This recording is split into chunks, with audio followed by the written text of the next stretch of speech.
Hi, everybody. Today's chapter is called Single Events, Unique Events, and which is basically stuff that happens maybe once throughout the track just to make it more interesting. And these little additions can be very helpful when you're stuck for a way to finish the song because you hear it over and over and you feel it's missing something. And sometimes what it's missing is just that little bit of variation or extra texture at one point.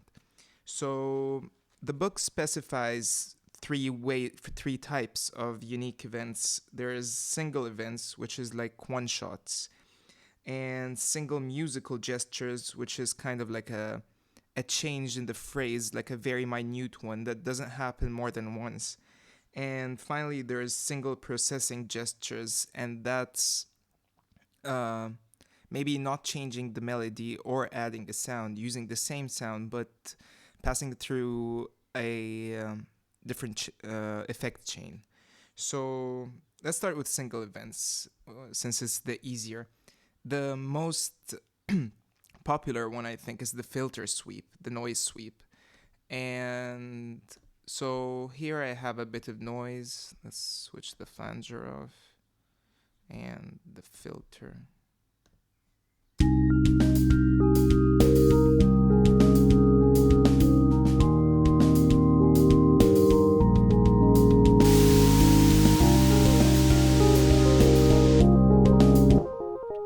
So yeah, it's just noise.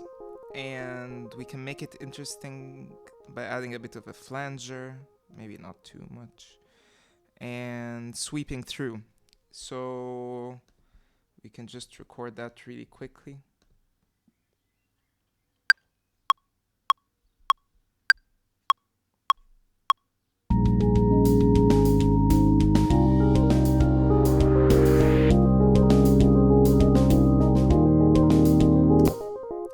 Actually, let me increase the feedback here and switch off this timer.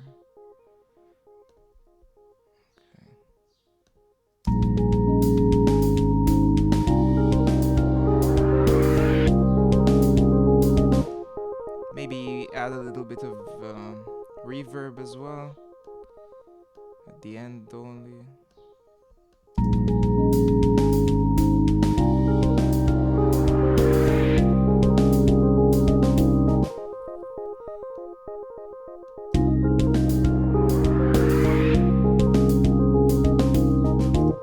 So yeah, that's one way of doing it.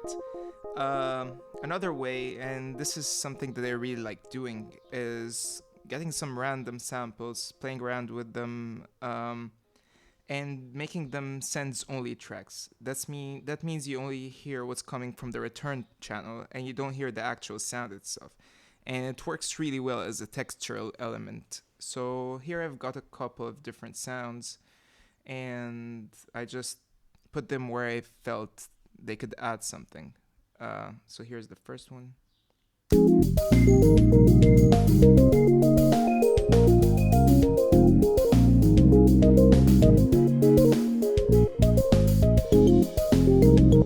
So you can see it's really subtle. It's actually just going to the delay here. So let's solo that.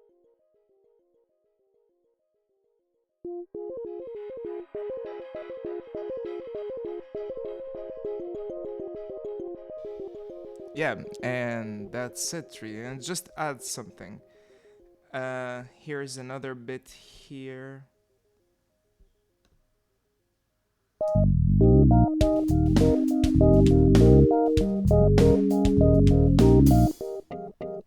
This is actually just a snare sample. Um, and the reason I put it here is because there's a beat coming in, and I just wanted it to introduce the beat, but with a little bit of subtlety, rather than having a fill introduce the beat or something. So here's that again.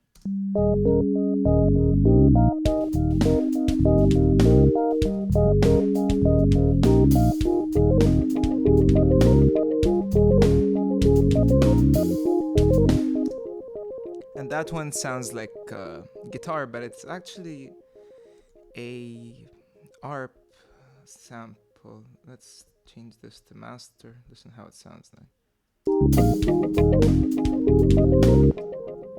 Yeah.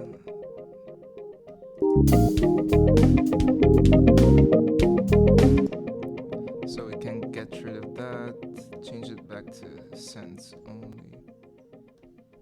And here's another one. The difference here is I just transposed it to become like 2 octaves higher. And this will introduce the next section.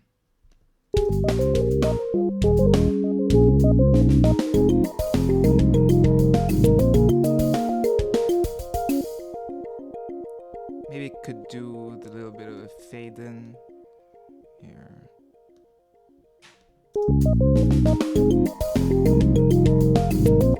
Yep.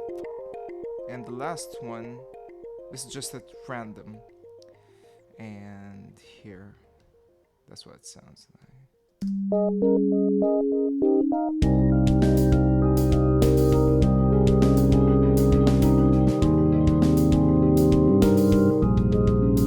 So these are all really subtle elements that just make the track more interesting.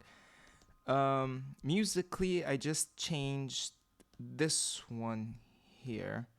So whereas the melody is usually just like this,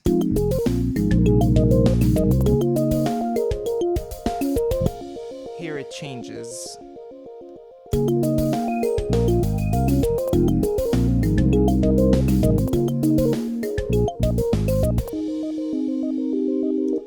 So yeah, just little things, and it doesn't happen again throughout the tracks. The track. This is the one time that happens.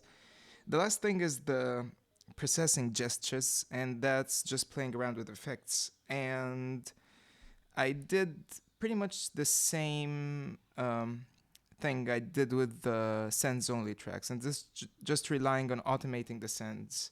That way, I don't need to add more effects or anything, and it's really straightforward. So, for example, here, this melody ends in kind of the halfway between this section and this section. And I wanted this last note to carry on a little bit so that a trace of the previous section is found in the next section. And I just automated that send here, and that's what it sounds like.